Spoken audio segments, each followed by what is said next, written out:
The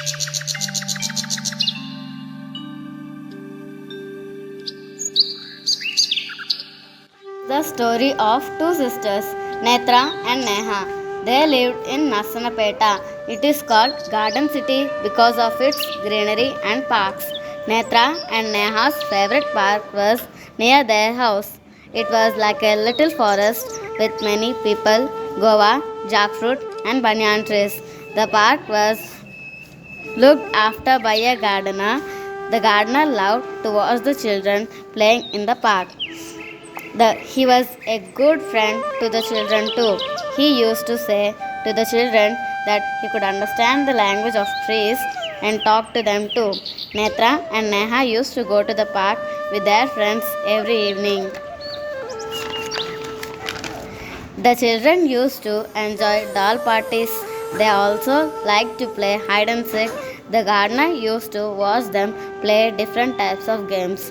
When the children got tired, they would all sit around the gardener and ask him what the trees were saying. Jamun says his favorite game is hide and seek, but Gova is upset. He says no one hides behind him. The gardener told the children, "That's because he's too thin. If we hide behind him, we will be caught," replied Netra. "Please tell Gova that I love Govas," Neha said.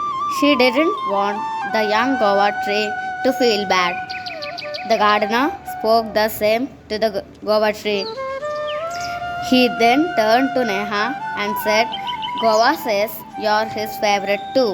He says he has also told me to give all of you big juicy govas when they ripen." The guava tree saw his branches. The children could feel that he was nodding his head and saying, "Yes, that is what I am saying." It was evening. The sky was overcast with grey clouds. Netra, Neha, and their friends said goodbye to the trees and the gardener and walked back home. For the next 2 days, the children did not go out to play. It was raining and the park was slushy.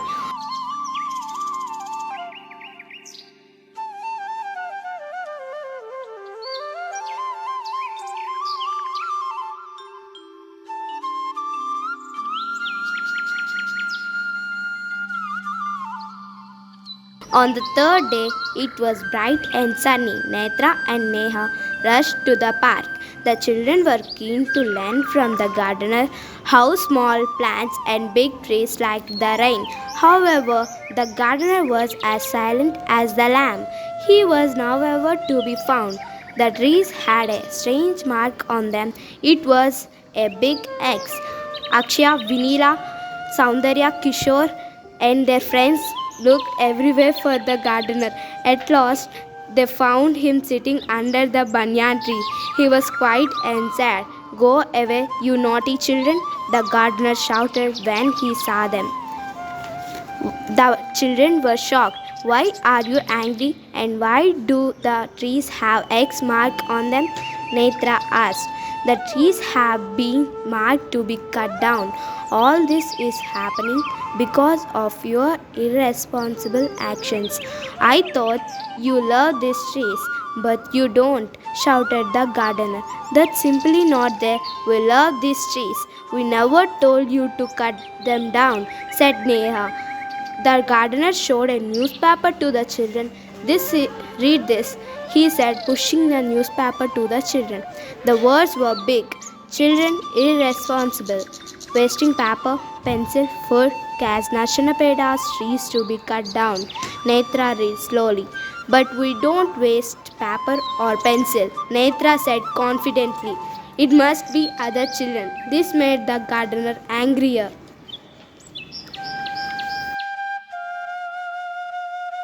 Really? Do you use both sides of the paper to write or draw? Don't you sharpen your pencils unnecessarily? Do you use them till they become small and you can't hold them in your hand? The gardener asked. The children remained silent. The gardener was not wrong. The children were behaving in an irresponsible way. Maybe we waste paper and pencil, but we never ask anyone to cut down trees. Neha spoke up.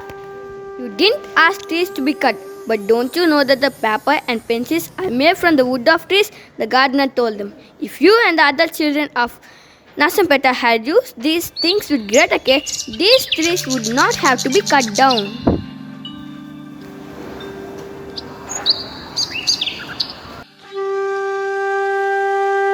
Netra and Neha were shocked at what they had just heard.